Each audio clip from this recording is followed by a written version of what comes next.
Diri sa ato manok ang ato ang gatiman guys sa manini. Pero sa dito pa kita sa Usamis, isda po ang ato ang gigalam dito. Mo'y ato permin atong pakanon. Kay wala man sila mga manok dito. Mao nga isda ang ato ang pakanon dito. Kay isda man sa may tuwa ditong dapita. Mga kuy, dagkan mambuhi ang atong anak mga kuy dito sa Usamis. Mo'y atong kalingawan nato og pulo pakaon. Diri kay nauli naman kita, nabalik naman kita diri sa Negros. Mao na pod balik na po kita sa atong manok o atong kalingawan nato. Kay kini atong mga manok malingaw ra man jud kita nga magpakaon niini. Labi na kay ubay-ubay na kanila ang nagitlog. O nga ato yung silang galmon atong mayo. Pero medyo nato silang hatagan og insakto sila ilang mga pagkaon matag adlaw.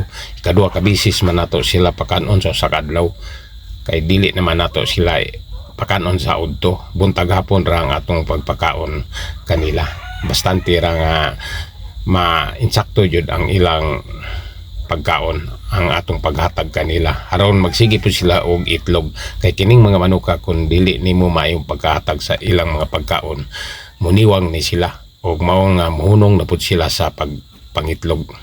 Nga importante jud nga sige jud silang busog aron permi yung tambok ang ilang mga kalawasan. Ingon ni siya ana guys ang pagalam og mga manok. Dagkan sa nangutana kanato nga ang pagbuhi nato nining mga manuka, dili ba kita malakansi?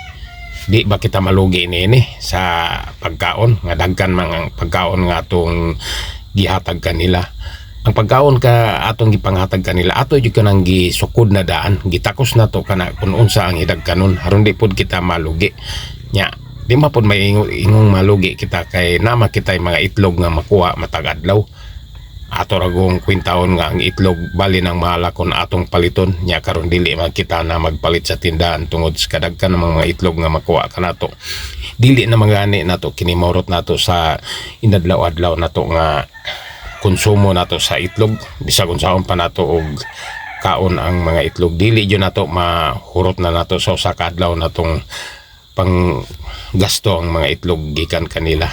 O nga dili jud kita matawag nga malkansi. Kay kung atong paliton sa 20 kabuk itlog, ibutang rato sa tagis na 200 pesos ang 20 kabuk nga itlog. Unya, kung diri sa tuwa kay dili man kita na makapalit, sigurado man yung dili na kay dili na magay nato mahurot ang mga itlog nga makuha kanila. Usa dili jud kita malugi kaya itlog mo'y silbi natong ginansya ug atong puhunan kapital nato kining manok nga atong gibuhi.